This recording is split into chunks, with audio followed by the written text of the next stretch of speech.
That's it, yeah. Perfect. Hello and welcome to the very first edition of the NJ podcast. I am John McMahon and I am joined by my right-hand man, Niall Gagan. Niall, how's tricks with you? All's good, John. How are you? All good, all good. So today we are joined by two absolute legends of the game, Matty Forde from Wexford and Paul Hearty from Armagh. So, guys, we'll start with you, Matty, if you don't mind. How's the last couple of months and bits and pieces been, Matty? The lockdown and bits and pieces, how are you finding it? Sure. Look, I suppose it's tough going, but I suppose look, just make the best of it. Just a bit of walk and bit of running, just literally anything to pass the time. I'm lucky enough I'm able to get to work and able to go to work. So look at that in itself is a huge benefit. But look, I'm just kind of grateful that no one in my family has been directly affected. I suppose the obvious one is anybody passing away or anything like that. But look, I think you make the best of it. Everyone is probably struggling a small bit, but I think just put the head. As I said to a few lads, it's like kind of doing pre-season training, just put the head down and get on with it, and hopefully the summer's in sight. Definitely. I suppose it's quite you can't really foresee much at the minute, and it's hard to really plan anything. But can you see a return to action at the minute, or GA probably holding fire, or what are you thinking? Looks like the National League, I suppose, is probably under serious threat at this stage anyway.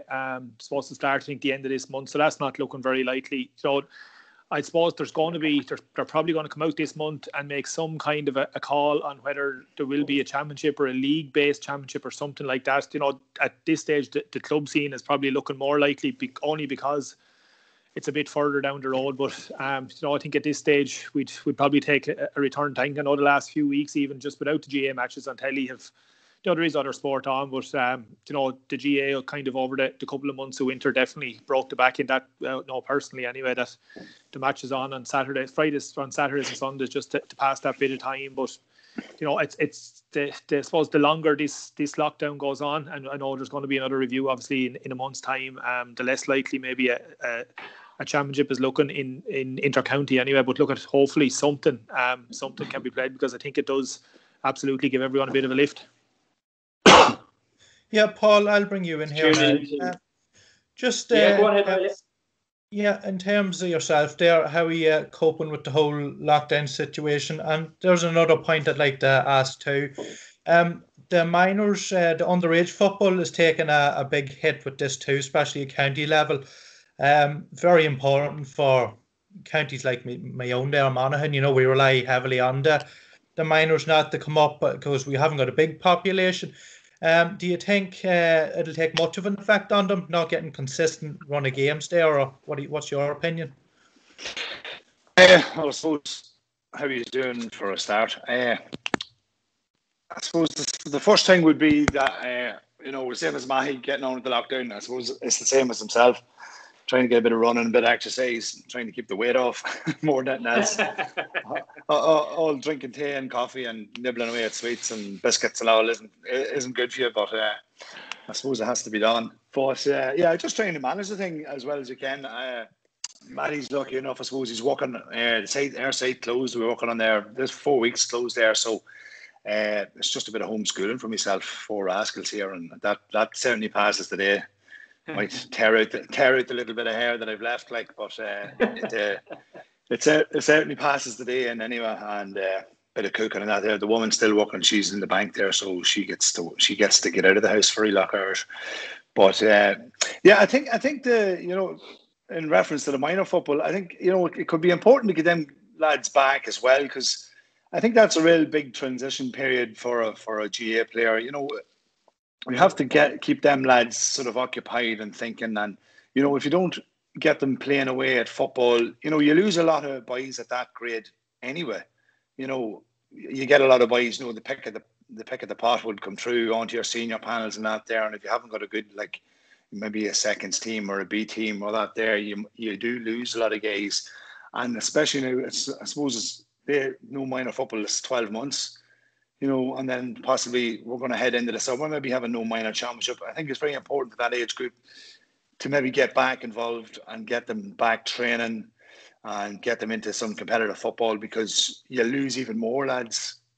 I think, they'll all probably try to, knuckle down onto probably their education or their jobs, or if they're allowed to go travelling, you lose a lot more to that as well. So I think getting the minor football back, or under 19s as it probably is now, is extremely important to not just the football end of things, but probably to the, a lot of people talking about, people's mental health at this stage too, for them guys and girls to get back at it as well. So it's important for all probably age groups and maybe that age group to get back into the sporting arena. Yeah, I'd have to agree with that there, Paul.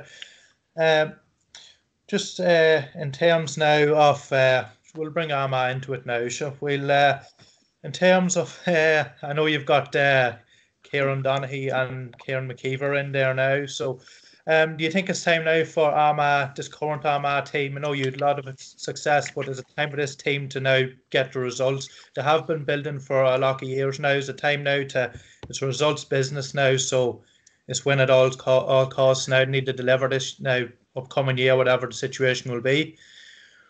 Yeah, certainly we're building, but every team's building every year, and it's very hard to make a breakthrough. I suppose I've lost like Paddy McKeever, John Toll this year, and I suppose he's brought in Kieran Donaghy and Kieran McKeever. I suppose probably forwards and defence coaches in that regard. And the word on the street is he might be bringing in someone else. He may or may not bring in someone else as a number two. But we certainly need to be making tracks into, Division 1 will be tough. We've got that far. We've got into Division 1 up at the big dogs, but I think the way it's organising this year, it's the Northern Division 1 and Southern Division 1. I think if we get, as Matty was saying there, if we get a National League underway this year, which would be, dependent on probably obviously the way the COVID thing is going. But, the quality of football will be a major step up from Division 2. I think we have Monaghan, Donegal and Tyrone in our part, if that's the way it goes. So, the way things stand, you'd be putting Armagh at the bottom of that pile. So we really have to, see where we are, you'd be playing against these top teams, week in, week out, if the league does go ahead. And that will give us a better bearing on where we are. But as you say, we need to be, we're in transition, we're building, and hopefully we can make the step up. Things are boding well. We've certainly got good forwards, no doubt about that there. And you've young Ross McQuillan coming back from Australia. He'll make a good addition to the thing. Another fella coming back from my hiatus, Kieran O'Hanlon, Killeavy fella. He's away in Australia for a few years. And he's a great club champion last year with Killeavy, a really good player. I think his last time he played at Armagh was about 2013 or so. He was young and he went away. So he's back, probably more experienced, bigger, stronger. And he'll bring a bit to a thing. So, we've really good forwards. I think the thing is we probably work on our defence probably a wee bit more. I think, the way we went out to Donegal, we probably didn't give the best account of ourselves in Donegal, conceding, 122. Didn't really go out getting maybe 12 points. It wasn't great, but Donegal they were contenders for the All-Ireland, although they were pipped by Cavan. But, as you say, it will be interesting and it'd be nice to see Armagh, maybe take a few. If we do get the league away, if we could come away with a couple of victories and stay in the division, I think that'd be, a real plus for Armagh. But it's a tough road ahead. Yep, only way is up. I'll bring John in here now. You can walk away. Yeah, Matty, I was intrigued. I was watching, I think, Ted Foreman. He's doing a cracking job there every Monday and Thursday about open mic kind of thing. And talking about people's mental health and bits and pieces. I suppose Niall touched on it there as well. But Matty, I was intrigued by your story and bits and pieces and the kind of trials and tribulations of your career and the kind of few tough days in the last couple of months with the lockdown and bits and pieces. Do you want to share the story with the lads and myself there? Which I suppose there was a couple of different, John, could you just narrow it down a small bit? I know that night I spent a lot of time doing a lot of talking, so just if you narrow it down, I can expand, I suppose. Definitely, yeah. No, I think during the lockdown, I think you said you thought you were going to lose your job or something, and things were kind of getting slightly on top of you or something. And sorry. So I suppose just coming into winter, just to put a bit of context on it, I suppose I work for a sportswear company, Bodybro. So, we're dependent on sport a lot. We're dependent on schools and stuff like that. So we kind of knew from early January, or from probably the end of December, we're coming into a lockdown. We just weren't kind of sure for how long. And it was just a bit unsure as to whether, we were going to be able to go, first of all, get back to work, or, whether long term we were going to be under severe pressure. So I suppose it was kind of maybe just an accumulation. I think everybody around that time of the year, particularly around Christmas, and particularly January. Now, January is a tough enough month for most people anyway. I think most times of the year, the real high of Christmas is over. If you're playing sport, you're back into a bit of a slog for a couple of months and all like that. And as I said on it that night, I'd be fairly strong-willed and strong-minded, but just kind of, I suppose that the whole year had built up to a point where, I could be, not that maybe I was necessarily going to lose my job, but I could be out of work here for a while. And I just, that was the last thing that was required at that stage with the year that's been put in. And, I was just thinking, just this is going to be a bit of a shit show if it does happen. So look, it literally only lasted a night or two, but I can absolutely see why a lot of people are struggling, and it's probably going to get worse before it gets better, I think, for a lot of people. Luckily, I'm only about 10-15 minutes away from home. I was only recently married, so I suppose maybe being locked down with your wife for the first year is not really ideal either. She's very good, and I presume she's not on here because she's not here today anyway. Don't be digging a hole, Matty. Don't be digging a hole yet.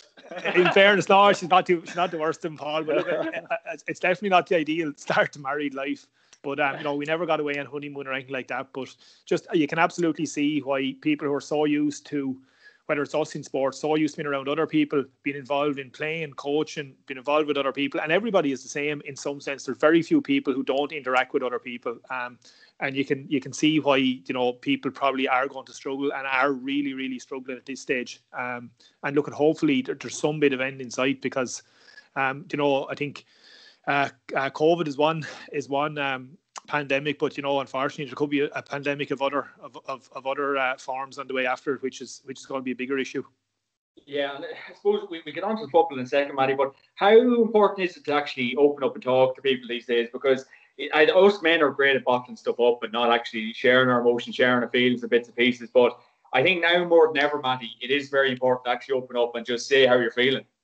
Definitely, and I just noticed there was something, a very, very minor issue we had in work lately, between 3 or 4 of us, and literally by the whole of us sitting down just having a chat about it, I think it absolutely made a massive decision just to get it off your chest. And it mightn't necessarily cure it, but the fact that you've actually said it, I think it just feels like a massive release. And thankfully I've not, and hopefully won't have, kind of too many struggles on that side of things, on the mental health side of things. But definitely, I think this goes, the old saying of a problem shared is a problem halved, and there's a lot to be said for it. I genuinely mean that, and I genuinely believe it as well. That just say it to somebody. It can be a black stranger, it can be a person closest to you. I think it can be anyone. I think more now than ever, people are more tuned in, I suppose, to listening, and I wouldn't say even to spotting it, because it's not very easy. You can have an exterior of a very, very much happy-go-lucky, but on the inside, you could be being turned inside out. But I just literally think saying it out loud to someone, I think makes a massive difference. And hopefully, as I said, the one pandemic, or the main pandemic that's going on at the moment, hasn't claimed anyone close to me anyway at the moment, and I certainly hope the other one doesn't either. Yeah, super. Yep, that's well said there, Matty. So I'll bring Paul back in again here now, Paul. So we'll go back to your playing days. Very interested there on when Joe Kiernan was involved. I know you would have been playing under Joe now for a right while, for Cross and for the county. What type of culture did Joe instill there that got winners out of Armagh? I know in Ulster now, All Irelands have been rare enough now, but what was that winning mentality? Was there anything in place that really got you to believe you could win in All Ireland? Could you elaborate a wee bit on that, please? Yeah, well, I suppose I was probably in a fortunate place that I was brought on to the Cross Glen team by Joe when I was 16. So I basically had Joe from a manager since I was 16 till he probably quit in Armagh in, 07. He sort of finished up at Armagh. So I had Joe as a manager basically for 10 years. And then he did a year then in 2013 as well. So it it was great. Like Joe, as soon as you come in, I suppose the thing I would have noticed the most thing about Joe was his professionalism to the thing.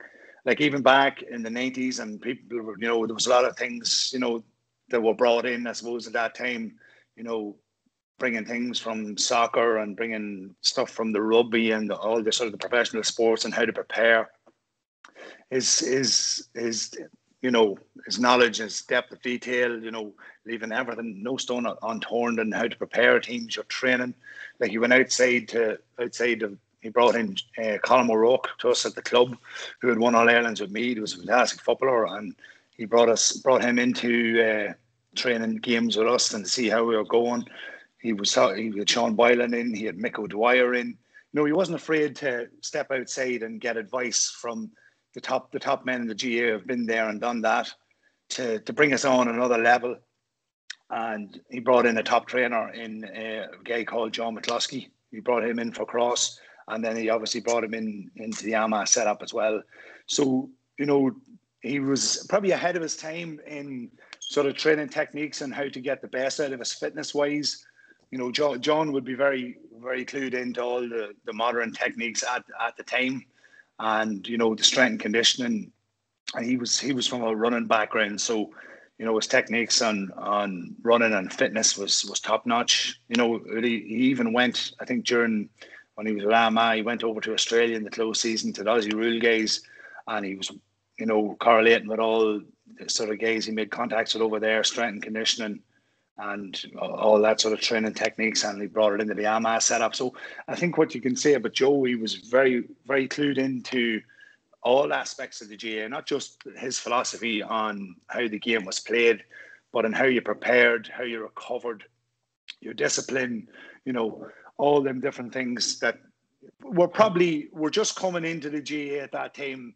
He brought it in, and I suppose the big thing was probably going away to La Manga 3 or 4 weeks before the start of the championship in 2002 for a warm weather training camp, 5 days of hell. I can tell you, it was something unheard of and undone before.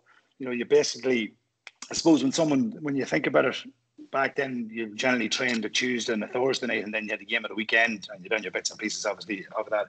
But you went on a Monday and a Tuesday, you training twice a day, or on the Monday you train twice, on the Tuesday train twice. We did one training session on the Wednesday, 2 on the Thursday, and 1 on the Friday. You basically fitted in 5 weeks training in the space of a week.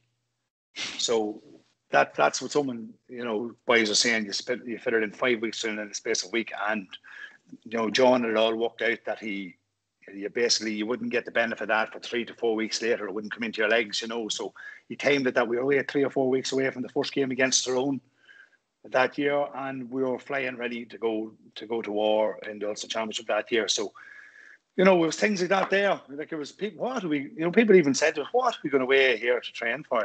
But the benefits definitely did reap rewards that season.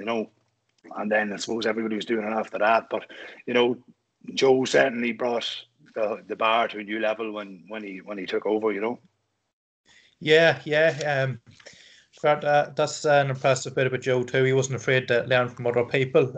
Just in regards to the training there, I know you've won countless medals. It's ridiculous how many medals you've won.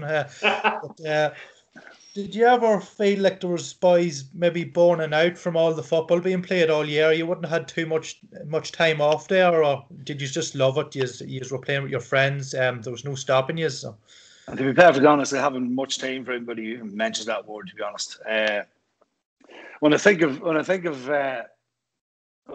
what the sort of things we had to do, and I suppose we loved it. I loved it. I put my hands up. I loved the whole lot. Every year I went from Naughties was successful for Armagh. We went from training Armagh National League.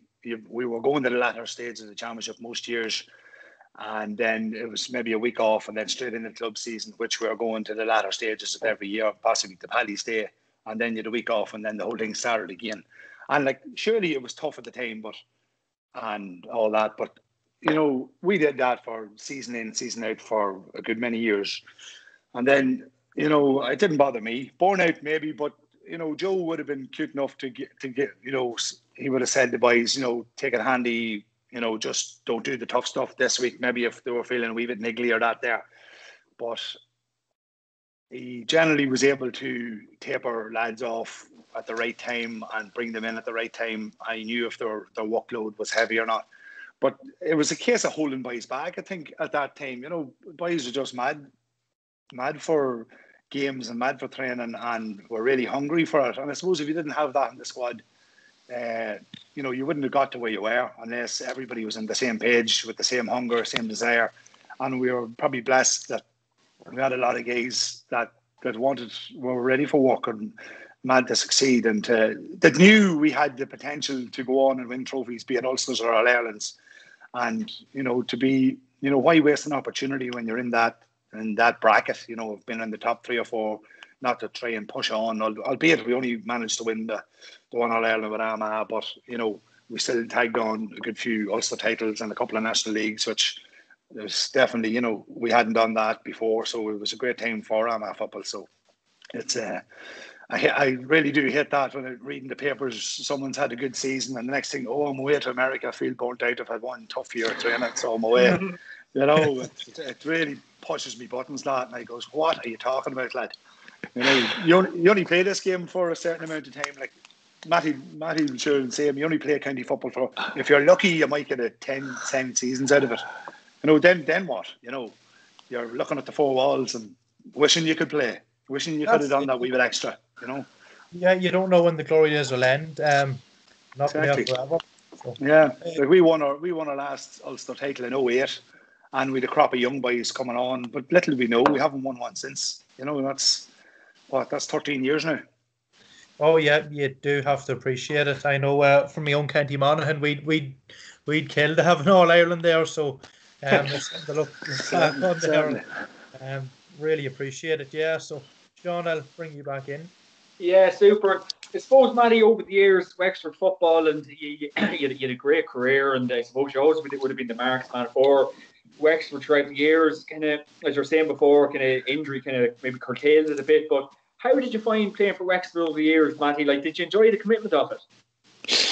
Well, just to back up on what Paul is saying there, I absolutely agree with the burnout thing.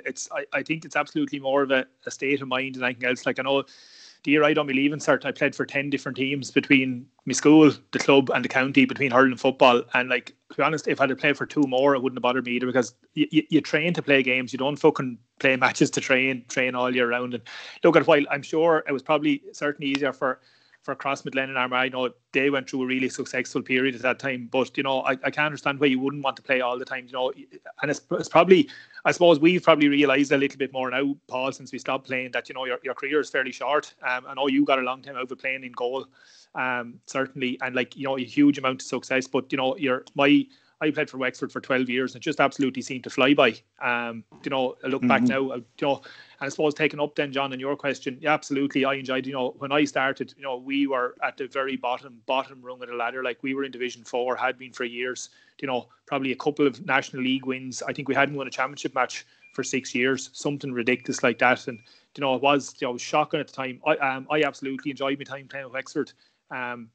Would love to have done it for a bit longer, and look, would realistically have loved to have done it better. But I know, like, I was lucky, similar to Paul. Obviously, didn't have that much success as Cross did with the club, but we were really strong when I started, probably with Wexford, around 99 up well into the 2000s with Kyle Nearan, where I noticed when we went in training with Wexford at that stage in 98, 99, it was for me. We were probably doing as much training with the club as we were with Wexford, and I was only a kid.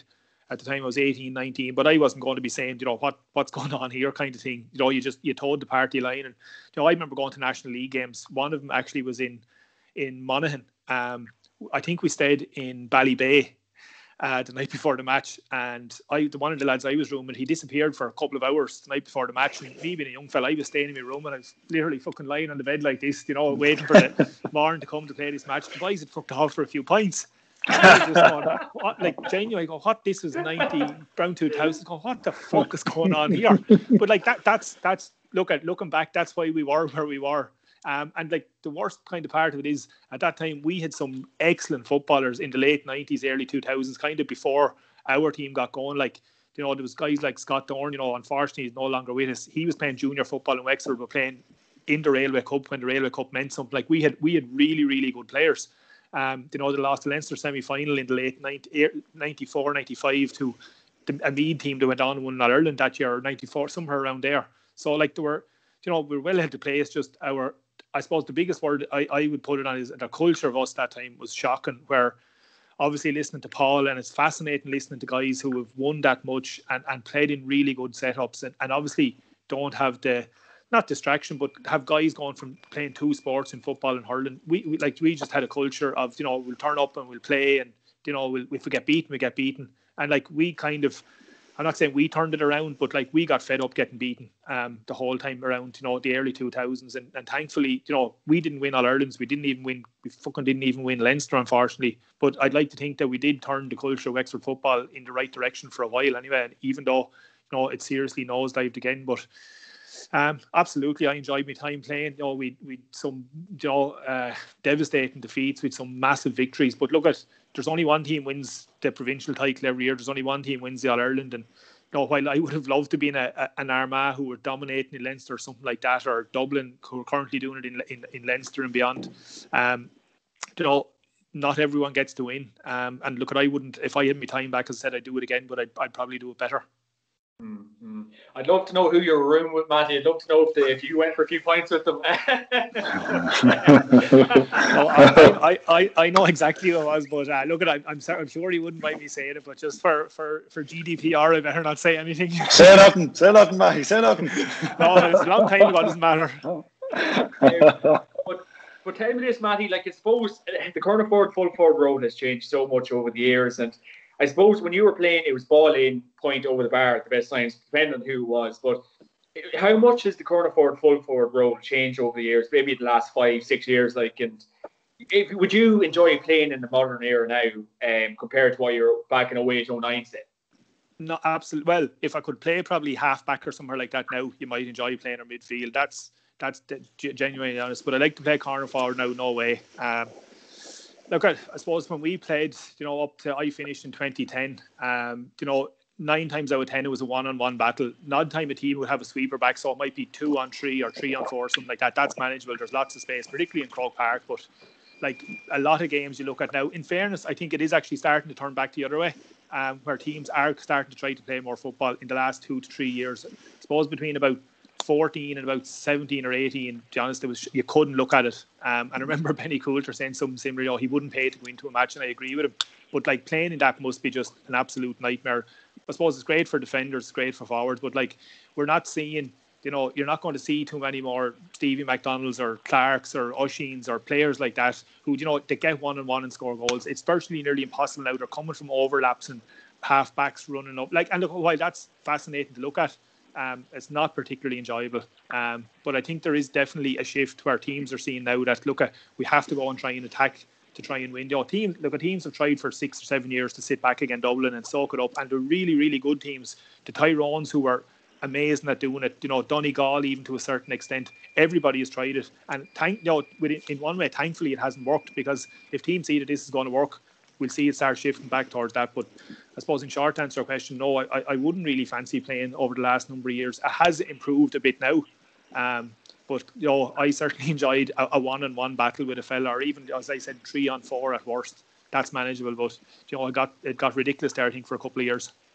And do you think the game's got a bit kind of claustrophobic in terms of that, Matty? Because back when you were playing, say 08, 07, all that kind of crack, it was far more open. Are more teams just kind of, oh God, we can't make any mistakes here. We have to be so cautious. And it's changed so much, Matty, really. Yeah, look, it's all probably about stats and stuff like that now. I don't know if any of you seen Blake Gale the other night with Johnny Pilkington. It was very fascinating viewing, in fairness. That would have been mid to late 90s, would have been him and his heyday. He literally gone for a few pints the night before an All-Ireland final just to calm things down. But they weren't worried about, how many times I gave the ball away. Go out and play. And I still think there's still room, not for players, obviously. I wouldn't be condoning going for a few pints the night before an All-Ireland final or anything like that, but I think the game can't be decided on stats and how far you're running and how many times you give the ball away. If you have good footballers, enough good footballers in good positions to make good decisions anyway, and I don't think within reason, any amount of coaching is going to sort that out. So, like, I still think good play. Like, I use Dublin often, or look at any successful sports team. Like the All Blacks and Dublin are two perfect examples. It's just guys that make good decisions under pressure and continue to do it over a long period of time. Like, in fairness, Dublin have more of these players than anyone else, probably through numbers. But like, they're bringing on guys and they're still just make good decisions under serious pressure. And I don't think there's much more to it than that. I think no amount of coaching can beat that. When you have good players making good decisions, they're just doing simple things correctly. It's not rocket science. I really don't think it is. Super. Certainly. Yeah, so we'll go with a question each. I'll start with you, Paul. What county do you think that would be closest to Dublin? I know everyone's saying Kerry, and you know it's probably killing them down there. Kerry seeing Dublin win all these All Irelands back to back. But what team do you think is going to get closest to them now? Well, I think the big talk was supposed Kerry last year, should I say, and then sure they came a cropper against Cork. I think probably complacency must have been, you know, you were pinning your hopes on maybe Kerry improving from the previous year. I think you still have to say Kerry, and I think I'd have to put Donegal in that bracket. I think they probably came under the same spell as Kerry did, coming up with Cavan, a wee bit of complacency, went ahead in the first half and then let it slip in the second, you know, whereas we know Donegal are very good.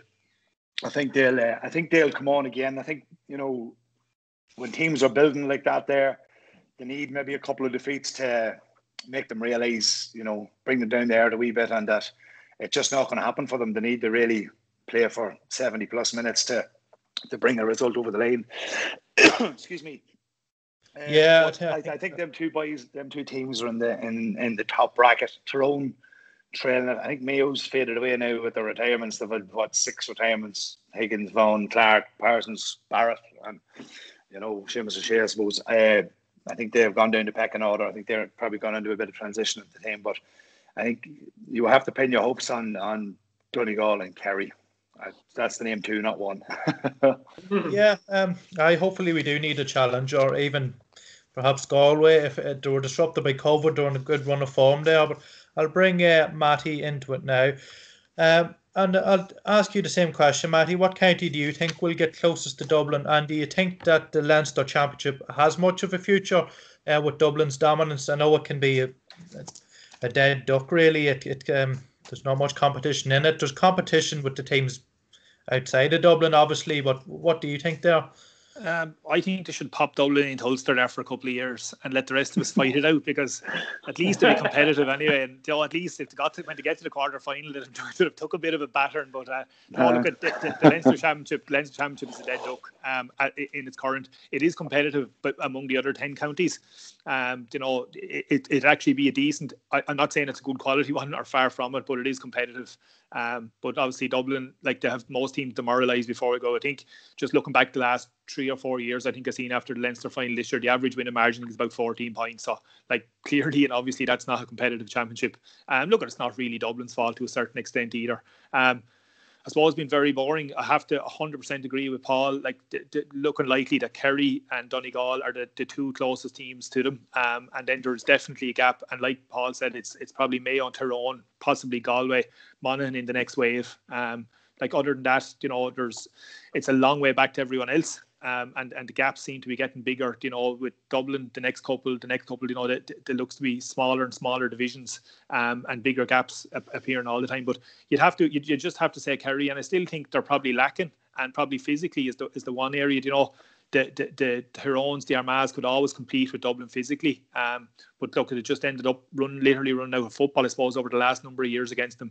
But Kerry obviously have the footballers, there's no doubt about that, but I still think they're a small bit off. Donegal really look to be the team this year. They look to have everything in place. Physically, they had the footballers, brought in a couple of new guys, Padder Morgan, players like that, Kieran Thompson, been there a couple of years now. They really look to be building big.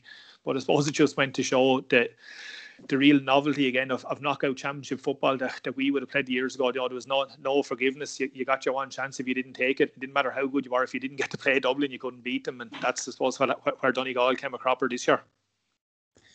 Yeah, I'd have to agree with that. And again, Matty, there, just on Wexford there, I know there's the hurling is nearly the number one sport now, probably in Wexford. And correct me if I'm wrong now, just these days. But is there much of a clash there between boys? Are they playing both sports, or is there it's one or the other down there now?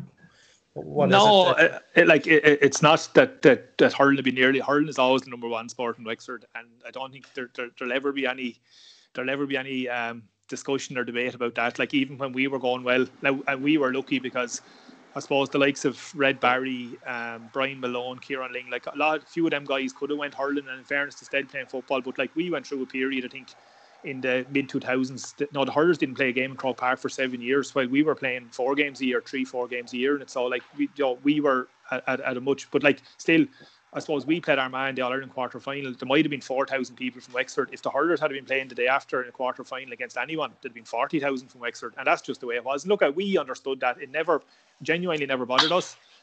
We just got on with it. I suppose from the playing point of view, like, more or less, like, the whole, I suppose there's probably 3 of the current Wexford hurling panel that don't play football for their club.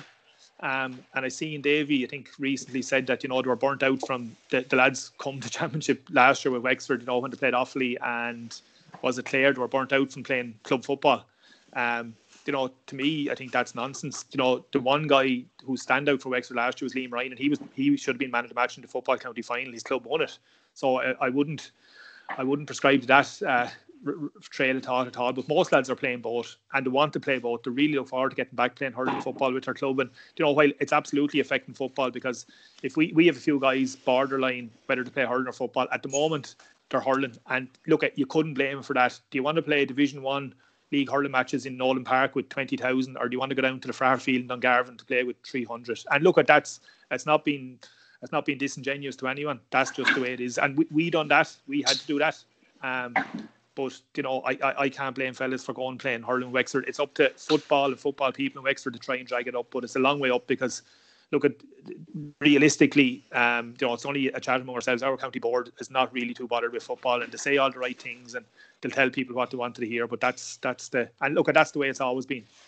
Just a brief story. I think it was from 2008 when we got to the All-Ireland semi-final. It was a couple, mid-summer. I think we were in the Leinster final coming up to play Dublin, and we were training. We were actually at the stage now where people actually turned up to watch us training. So from 1999 when I started, there was more now with training in 2008 and there was the National League games in 99. So this was a bit of a novelty. But I remember one of our guys was teaching in Thurnior College in Dublin, and still is, and the head man from Adidas Ireland's son was a student in the school, so he was in for a parent-teacher meeting. He said, Jesus, you're flying, things are going well for you. And I was actually sponsored by Adidas at the time, along with a couple of the Armagh boys and Cork and Kerry fellas, whatever. But sorry? No, it wasn't me. It wasn't you, Paul. It wasn't you. Stevie. It was actually Stevie. That's who it was. Aye, use forwards always get the treats. Yeah, you poor fellas back there don't get any glamour or glory. But sorry where I was, Annie, for I was rudely interrupted there with that fella again. Not at all. The rep from Adidas said, look, we'd like to give you, all the whole football panel 2 pairs of boots as a well done, thanks, whatever, So this was brilliant. The player in question at the time came back to Jason Ryan and said, look, Adidas have offered 2 pair of boots to the whole panel. Happy days. 250 quid's worth out of boots to the whole panel. Decent, nice bit of sponsorship, whatever. So Jason said, excellent. I'll get that sorted. Went off to the county board, to the chairman, just to square it off, and he said, no, if the hurlers aren't getting them, you aren't getting them. And that was the end of the 60 pair of boots, and that's 100%. And like there's numerous more ones of them that happened along the way. And like, this is when we are, this is as good as Wexford football has been in 50 years, and this is the shit that's going on basically. So no, and look at it, there's plenty more of that, and it's got worse now, the fact that the hurling is starting to to really rise again. And the football, as I said, is took a nosedive. It's every bit as bad again. And even though they'll tell you everything you want to hear, that's the case down here. So like Wexford's going to struggle in football and will for a long time, especially like our own county board is not even behind this, because I've been down in Kerry, back during the summer there with work, and just talking to guys in Kerry. I was actually in real hurling country in Kerry, and they said like their county board will look after the hurlers 100%. They will want for nothing. But I don't think we're 100% in the same boat here. Yeah, it's all about get that balance. Tipperary is a good example there too for good balance. I'll bring John back in here again. Super, yeah. So suppose touching on the developments in the last while with Armagh, Paul, Kieran Donaghy going up and Kieran McKeever, bits and pieces, like, do you think that will be enough maybe to get their hands on an Ulster title? Or what do you feel needs to maybe change in Armagh to, get us over the line probably this year or next year, hopefully, from your point of view? That's the €100,000 question, isn't it? we need a crystal ball for that one.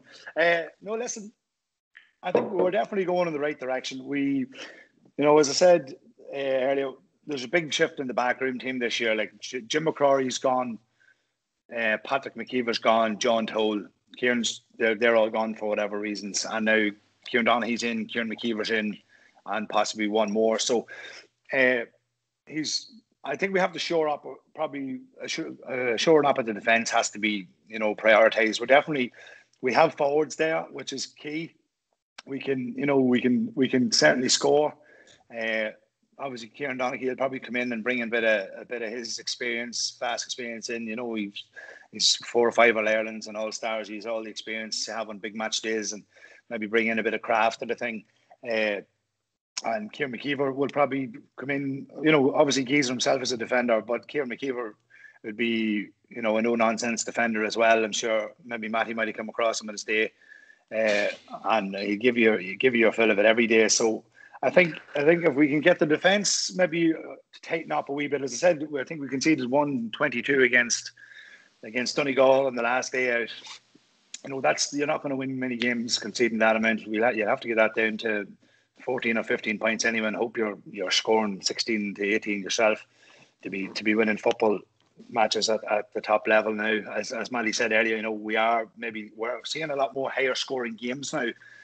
There is a more emphasis on the attack. So, if we can just make that transition between our defence and attack a wee bit more seamless and get the boys maybe defending a wee bit better and not conceding the big scores and not giving the opposition as much room, that's what we have to come down to. As it goes, if we get a National League away this year, depending on what way the restrictions go, we were definitely up again. We'll be playing again the higher end of teams. The Donegals, Tyrone, Monaghan. Really is. You're up and you're not getting your Dublin in there, but you're up in the next tier, as we say. And if we can get some good results against them, and they don't necessarily have to be victories, but you don't have, you don't want to be coming away with them games losing by 7 and 8 points and that type of. You need to be competitive in them games for the hour, 60 minutes anyway at least, and be on the coattails. But we have to see what way we are, and the only way we are is by playing them games and seeing what the management can bring to the players. So I'm looking forward to seeing how we put our wits against them teams day in, day out. Super, yeah. I suppose we can touch on the manager, Kieran McGeeney. You played a lot of football over the years with him. He's an intriguing character. He doesn't do any of this. He stays quiet. He does very little media work. What's he like as, I suppose, a person, I suppose, athlete as well, Paul? If you can remark on him. Well, Geezer, he's an impressive presence as everybody knows. He's a good talker. He's a good man to man. If something needs to be said, when I was playing with him, he would say it to you. He would call you aside if it needed to be done in the group. He would call it out in the group. And equally so, you could go to him. When I was behind him, I was always giving him instructions. He wouldn't put you down or anything there. He takes everything on board. He says he would take all instructions, as face value and what needs to be done. He was pretty special as a player, as everyone knows. But one thing that did bring him into the thing one time. He one off season. I think we were beaten in 05 or 06 or something, and he went away in the pre-season and lost about a stone or a stone and a half. He was coming to the sort of end of his career. It was probably a season or two before he went to Kildare, and he just had a whole sort of different line of thinking for this season, that he had to maybe lose a stone of muscle, because he always was big and strong, and the guns hanging out and all that.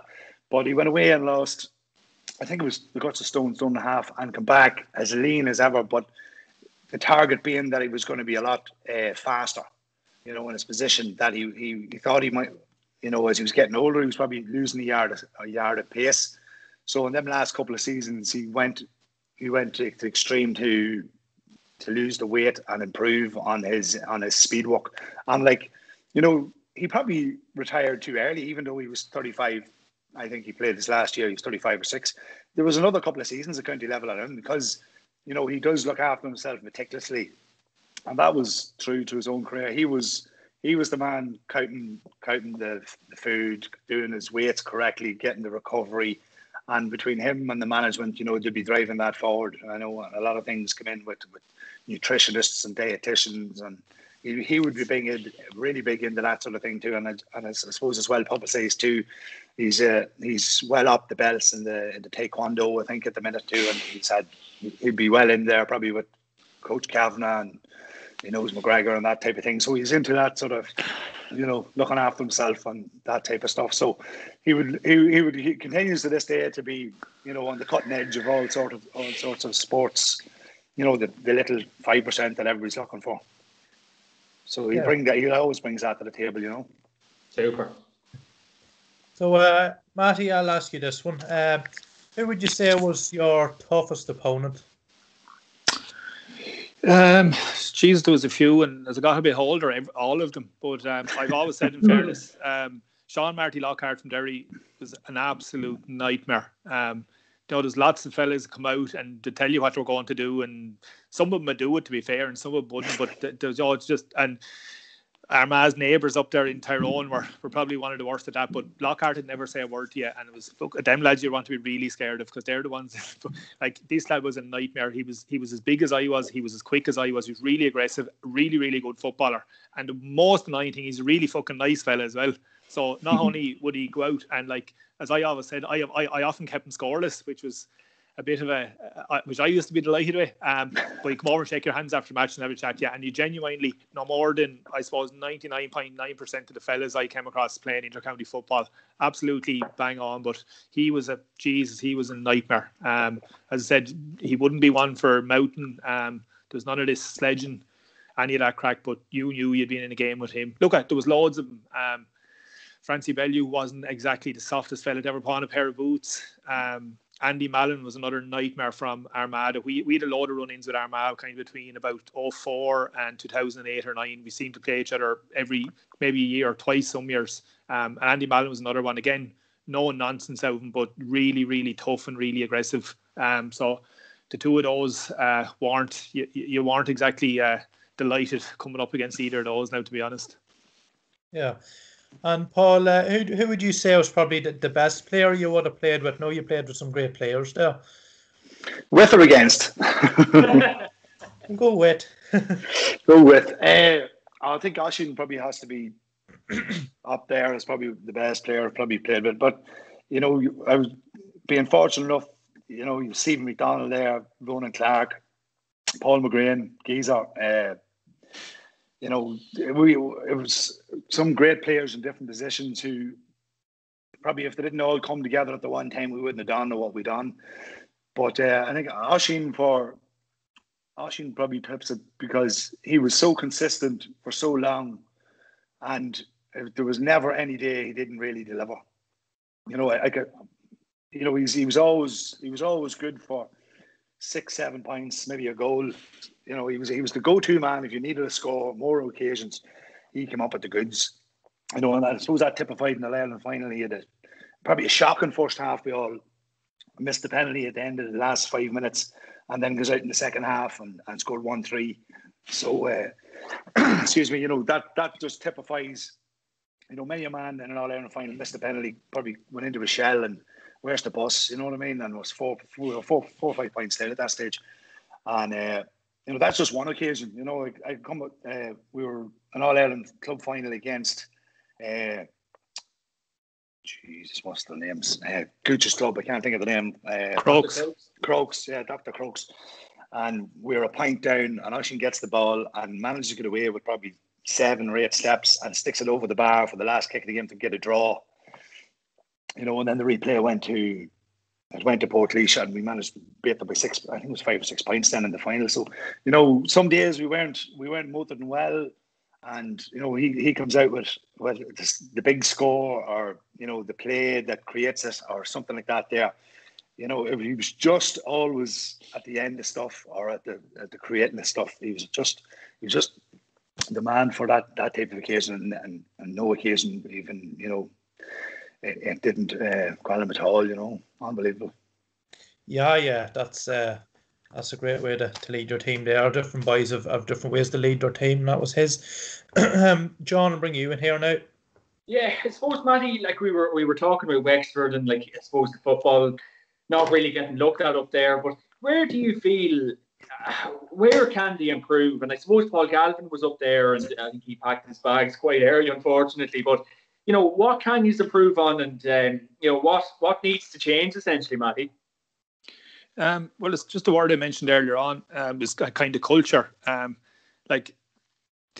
know from being involved with the team over the last couple of years, and I think it's happening kind of in GA in general, there's a little bit of a kind of a soccer mentality slipping in as well in places. And I think we certainly have a bit of it where, lads aren't being played, or they're taking off and they're getting the hump and they're tweeting shite and they've stuff on Facebook. Like, I can't imagine in Armagh around 5 and 6 that any of that would have been going on, because I'd say it was someone would have got a box in the head of training or something. But like, football is completely different.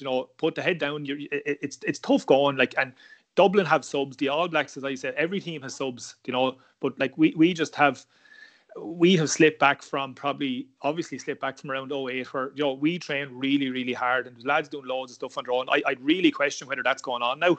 And I think if you have guys, particularly club players, that are county players, and lads see them train really hard, I think it'll drag other fellas along with them. But like, I've seen myself, fellas coming back to the club who are playing county, and like, they should be streets miles ahead of what's happening in the club, and they're not. And like, I think that's our biggest issue. We absolutely, and one of our former goalkeepers, Anthony Masterson, has gone in as the football development officer in Wexford about 3 years ago, and he's doing a really good job, in fairness to him. But he hasn't got enough help, in the sense that there's probably 3 or 4 football coaches in Wexford. There's probably a good few more doing hurling, if we're being realistic. And like, we need to get football kind of somewhere back to where we were in 10, 12 years ago, where kids want to play football again. If you're looking at Wexford now, do you want to play hurling? Do you want to play football? It's not a big decision. It's simple enough. So we need to start, like, it's like Armagh getting to Division 1. We played Armagh in Division 3 or Division 4 not that long ago, and I think we dragged ourselves up to Division 1 back in the day by we had near misses and we had beatings and we had everything and hard luck stories, the whole lot. But eventually, by dragging yourself a bit up through the divisions, you will improve, but you're not going to improve without proper training. And I think, in fairness, like Shane Roach, Paul Galvin came in, and I was with Paul at the very start, and I said to him, like, Paul, realistically, this is a seriously uphill challenge, and more so from the county board end of things and the playing end of things. But like Paul is saying about Donaghy, them are lads that have been there and done it. And if players aren't going to listen to these lads, who are they going to listen to? Like, they didn't get where they are by training twice a week and 3 times a week. That's 25 years ago stuff, or 30 years ago. So, like, it was a serious eye opener. I remember at the time, for the brief period I was with him, I couldn't hang around due to work at the time, but like, lads were looking at him when he was kind of, I suppose, going through what needed to be done. Like, is this lad alien, or what is he? And to me, if we'd had someone come into us at that during my career like that, that's exactly what we were looking for, because we wanted to try and go. But there's loads of lads now in Wexford that want to play for Wexford, but they don't really want the hardship. And until that changes, we're going nowhere fast. And Division 4 is going to be Wexford's lot for a while, the longer that continues. In fairness, there's Shane Roach, who's taking the team over now. He's only in his early 30s. I played with him. And he's tried to put a good structure in place. But like, if lads don't buy into it, and particularly now with this, where they're training on their own, they're doing their stuff individually, it's hard enough to do it as a group, doing it individually. But it's a year of this is not going to make massive strides. This needs to be done over 10 or 12 years. And we need young fellas coming through who are prepared to train really hard. And for the first few years playing Wexford, it mightn't be pretty. Mine wasn't. We were going to play league matches in Ardfinnan and Tipperary with 12 and 15 people at it. And that's not an exaggeration. And that's what it might be.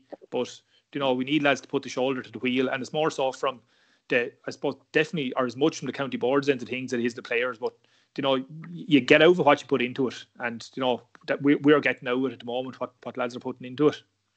Yeah. And I definitely have to feel over the years you probably did underachieve, because you've always had such good flair players yourself, Ben Brosnan, Kieran Ling, PJ Banville, Redmond Barry. Like, they are extremely good footballers, Matty. What happened over the years, do you feel? Looking back, like, we definitely should have won a Leinster, if not 2, possibly 3. Like, we had teams good enough. Dublin invariably were the stumbling block, but possibly at the early part of those years was a little bit of self-doubt that we just never got ourselves into a position before to beat Dublin or beat anybody like them. Wexford would have one good win in the championship and that'd be it. Everyone was happy with that. It was a moral victory or getting close to Dublin. But by mid-2000s, we genuinely believed we could beat them. We shouldn't. The one play, I suppose, and it's a bit, I suppose, not being disingenuous to anyone who played in the position, but the one place we kind of struggled was midfield. We were decent at the back. We had a set of forwards that could match anyone because we could score, and we were scoring heavily on occasion, but we often struggled around the middle of the field. And we tried numerous. We didn't have players. We probably had players in the generation just before, the likes of John Harrington, huge men like that who were really good midfielders. Louis Rafter, remember, he was a midfielder from Duffy Rovers, used to take frees, and he was literally stroking the ball over the bar from 50 yards off the ground.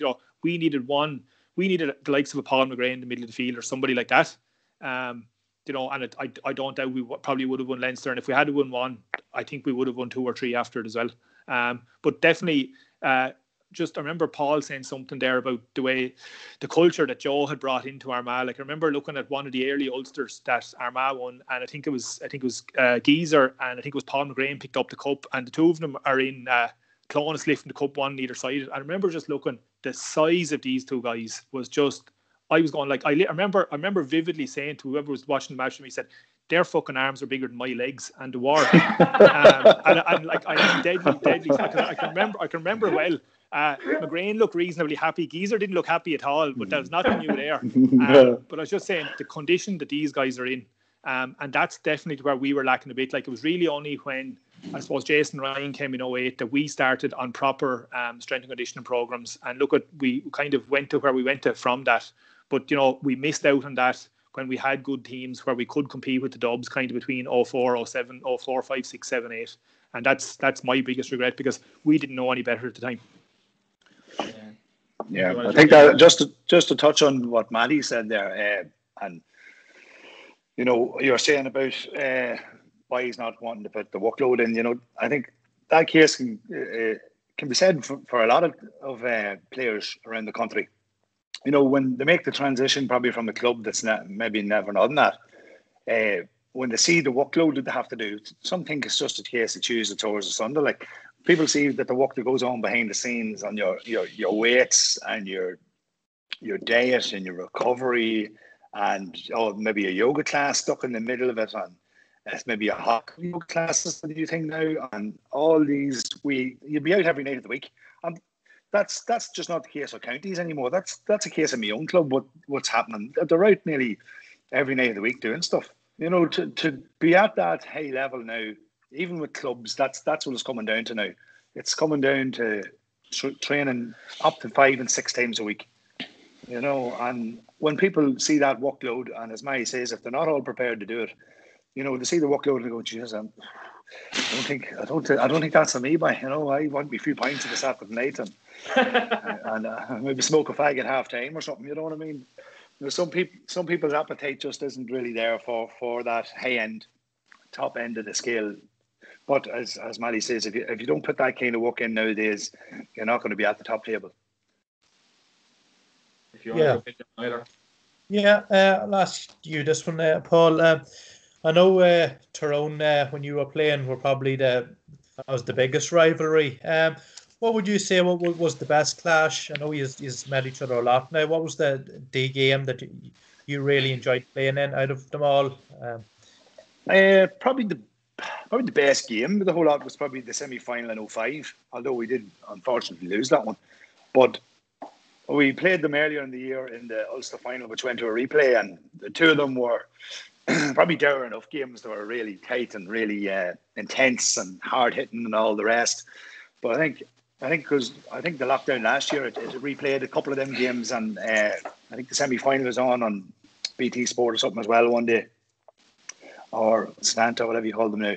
But I think that semi-final was probably the pick of the games because, you know, the football seemed to come first, although it was hot and heavy and it was intense too, but just the football seemed to win that day. And, you know, although unfortunately the result didn't go our way, I felt at that time we were probably playing our best football. And just Tyrone seemed to peak that day as well, and we peaked as well. And obviously it went down to a free kick right at the last kick, which famously Peter Canavan put over.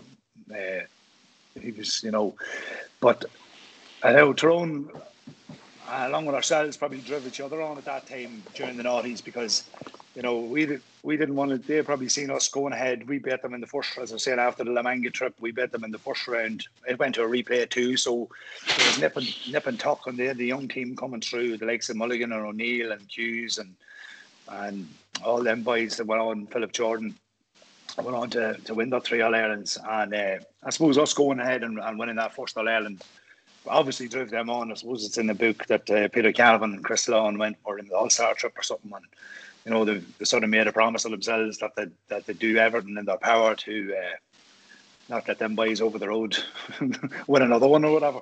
And but Tyrone were a real obstacle in their way during them years, and I think after Matty beating us in 08 too, they came across them in the semi-final. Did you that year? We did, yeah. Yeah, and you know, they were very good them years. You know, they won in 05 and then they went ahead and won it in 08 as well. So they were at the peak of their powers as well. So yeah, I suppose the best game would have been that semi-final in 05 was probably the pick of them. Yeah, I'd have to agree at that one in my head too. Now, Matty, a question for you. We see the likes of Cork now, they're getting Sports Direct to sponsor them, and there's talk of a lot of money going to be pumped in now. So it's one thing having all this money, but where do you think that the money should go to? Like, you know, you can't just throw money for the sake of it, you know? No, and it's just something I actually meant to say when John asked me the previous question about Wexford and where we're at and where we're going. Like, I don't think by throwing unlimited money at Wexford, it will mean that we'll be in Division 1 in 3 or 4 years either. I think obviously it has to be used properly, and I presume anyone would say that coaching and development is the bedrock for it, because you know it's going to be there for a long time. Absolutely. Look at, if you have a load of money and you give it all to the senior team and you put everything in place from, you know, similar to what Dublin have now, where, you know, lads are being looked after with meals and lads are being looked after with proper expenses and stuff, that probably isn't happening with Wexford. I don't think you're going to have an immediate bounce from that where everything is going to start going right straight away. You know, you need something put in place that's long term that guys can buy into. But I think like players being looked after obviously is a huge part of it, and your senior players or your county players in general, whether they're minors, 21s or seniors, that they're looked after properly. But there has to be something sustainable if you're lucky enough to have a lot of money. And I think, to be fair to Dublin, they've got their money thing right, where there's no end to it, but they've made really good use of a coach. Like the players coming in just seem to be so comfortable. They've obviously got really, really good coaches, whether it be at school or underage, or you know the GDOs and the GPOs in their club are obviously very, very good at what they're doing. And to be honest, for me, that's where most of it should be going. Absolutely, you look after your players correctly, but I think just throwing it all at the senior team or all at just the county teams, I don't think is the right approach to it. I think there has to be something a little bit deeper than that, and I think something a little bit more sustainable, maybe when the money is not as plentiful, or maybe even when it runs out. Yeah, you always have to look long term at these things. So John, bring you back again. Yeah, so finally, lads, you've been great with your time, and I'll ask Paul first. If you were starting all over again, Paul, like what would you do differently? Like, geez, I know you had a great success across McGlen and bits and pieces, but on your career bits and pieces, like, would you have changed everything, or were you just happy the way it panned out? I can't complain, to be honest. I'm being honest. Yeah, I've been very fortunate to silly question. come along when I did. I came along across, I was young, and our team was only peaking, the likes of Oisin and the McEntees and Francie and all were a year older than me. So they had a year on the senior team probably to bed the thing in. And then, we had a year of a couple of tough beating. And that probably stood us in good stead. That's what I was sort of saying earlier. Maybe you get what the Donegal teams can through now. They get a real tough sickener of a beating that can really inspire you. We got a real tough one in 95. We played one and there was a documentary done on it. It was called More Than a Game. And the local team here, Mullaban, were flying that year. Benny Tierney's team and the McNulty's and Geezers would have played. They were very strong. And the documentary sort of went about the local rivalries and how it's all intertwined, and we'd know them and family over there, and you'd be courting and kissing and whatever else, and how this all intertwined into the community life and all that. And it ended up it was on BBC Two at the time, or one of the BBC channels, and they went on to win the game. I think it was a quarterfinal or a semi-final, and that sort of struck a chord with all of us, and it sort of went deep. And then Mullaban went on to win the county championship that year, and then they went on to win the Ulster club that year. And then I think they were beaten in the semi-final by Rogue and Carlow. I think, I think the Tracys or all were playing that time back in '85. So they really sort of shown what could be done, and we were there. We were sitting in the background going, Jesus, that could have been us. You know what I mean? And then that following year, like, there was no stone left unturned that next year. We were gone by possessed men, and that sort of spawned the whole thing. But I wouldn't change that defeat for anything. That was the one that probably, you're on about change and stuff. I think everything happened for a reason during them times. We definitely put in a lot of effort and got a lot out of it, but there was the only thing probably I would have changed, probably if we could nick on another All-Ireland with Armagh, that would have been nice, But no, listen, I'm not one for looking back and dwelling too much on the past. I think you got what you got, and just I'm as we were saying about mental health and that there earlier. I'm sort of happy-go-lucky and try and treat every day as a new one and make the most out of it. And I think they made the most out of what I could have done in goals anyway. Yeah, and were you kind of disappointed with how many club championships you won across McGlen? Disappointed with the ones you lost. It's the ones you get away you have a wee bit of regret over.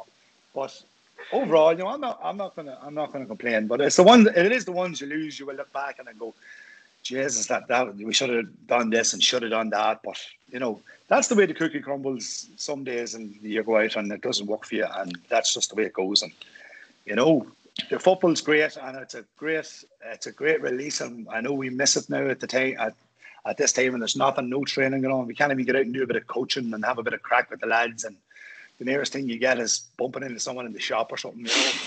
But we can't wait till it gets back and you get out and get at it, and it's a real bonus for everybody. It mightn't go well this year, like we haven't won it in Armagh for a while, and Cross didn't win the county championship last year, and these complaints. But by God, isn't the GA like a great release for us and a great way to meet people? And I think the best thing I get out of it is, like, you get to have a crack with yous boys, you get the camaraderie of a team. You get the bounce off lads from different counties. You'd never get the chance to do it and make friends for life. And I think that's the biggest thing I get from the GA is the crack you have. And you might go on your holidays down to Kerry or Galway or Donegal, and you could bump into a few boys you might meet, and you have something to have a crack about and something to have an argument over, or something that you have something in common with everybody in the country, and that's the beauty of the thing.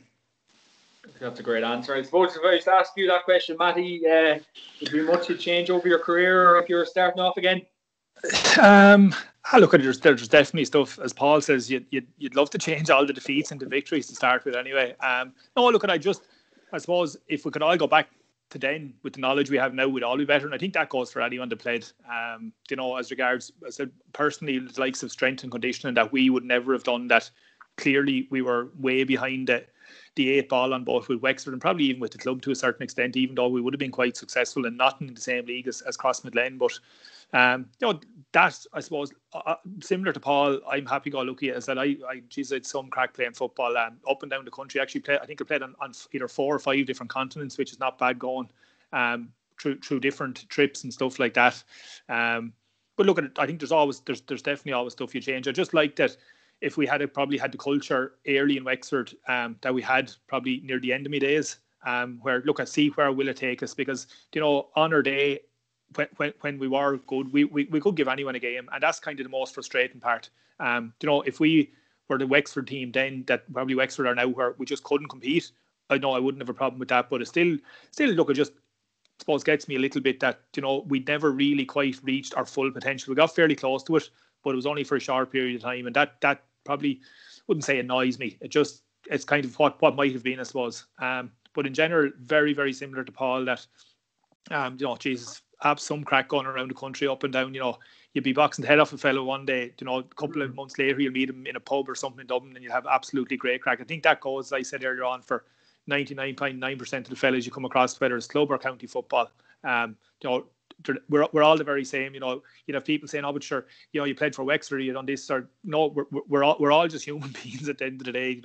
We all have brothers and sisters and mothers and fathers, whatever. And I think we're all normal people as well, and absolutely enjoy having the crack as much as anyone, and probably more so in a lot of cases because it didn't happen too often for us. But no, look, I really, really enjoyed it. Absolutely, I said turn some of the defeats into victories. But if someone had told me, I suppose when I was younger, I'd end up kind of winning what I did, I would have been more than happy. But I suppose being human beings, you're never really happy with what you have, and you always want to win a little bit more. And I was laughing at Paul, said, I don't know how many championships they did win how many Paul won with Crossglen, about 47 or something, but it's the one that they lost actually annoys him the most. And I'm same as that.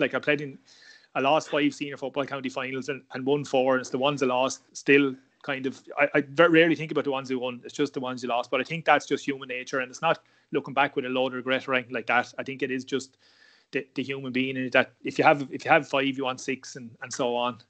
But look, I think it was I had great crack along the way, and look, at doing stuff like this, and I've done a lot of them kind of from, it's going on a year now with this different lockdowns and stuff, and just reminiscing with fellas you played with or played against, I think is great crack. I said at the end of the day, we're all just human beings. And just one last point, Paul was on about it earlier on about burnout and stuff like that, and then I find we'll have a lot of people saying, "Oh, Jesus, playing for Wexford is tough, or playing for Armagh, or it's huge commitment," and of course it is. But as I always say, no one makes you play. You don't have to. If you don't want to, you walk away. You go. You sit in the high stool and you can look at the telly and tell everyone how good you would have been. You don't. There's no one makes us play. So I would disagree totally with. I agree with Paul with saying the burnout thing. I think is shite. And this thing that lads deserve a tap on the back for playing. Look, you don't have to. There's no one with a gun to your head. If you want to play, and if you don't, there's loads of other things to do. Play soccer on a Sunday morning there and turn up full if you want or whatever. But if you're going to play intercounty football or hurling, go and do it. It's a very short window, even though it doesn't seem like it. Play it. And I don't think you'll find too many lads that done it for a long number of years, or any number of years, will have too many regrets about doing it anyway. Yeah, perfect. Niall, if you have anything to add there before you wrap up? Yeah, as you touched too, the GAA, you do get friends for life. I know it.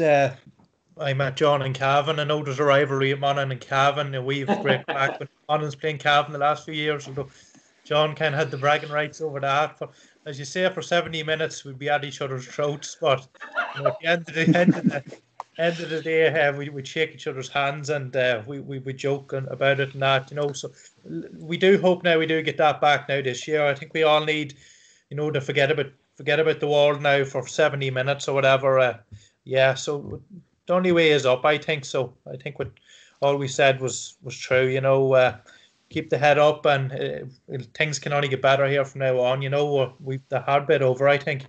Yeah, look, I just want to jump in for a second. I was actually in Crossmaglen about, when it was around, it was October. Look, I was safe enough to be there at the time anyway. We're allowed to travel and all the rest of it.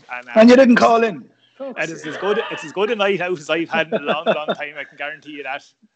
Really, really good night. Just slagging and abuse and lads getting on to you and having a chat. And I think Paul mentioned that's what the GA is all about. And the fact that no matter where you go in the country, or probably even in the world, you can do that. Yeah. I think is great, and absolutely you need that bit of rivalry, Niall, that you're saying with your nearest and dearest, whoever it is. But look, at the end of the day, it's only sport, and there's more important things. And for that 70 minutes, there's nothing more important. But life goes on as well. So, but look, Paul, the next time I'm up, I'll definitely let you know. Give me a shout in. The free room, you're stuck like.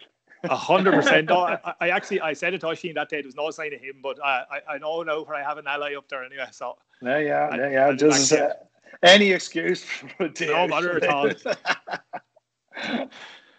Jesus, that is a session I would love to be part of. The stories and slaggings would be absolutely incredible. Guys, I'll not leave you any too longer. Thanks so much for joining us on the NJ podcast. Matty Forde, you're brilliant with your time. Paul Hearty, thank you so much. Niall, fantastic. Guys, thanks a million. We'll link you in the video. We'll get it on to you. Thanks so much for joining us this week, and have a great weekend. Cheers, lads. Cheers, lads. Thank you. Have a good weekend.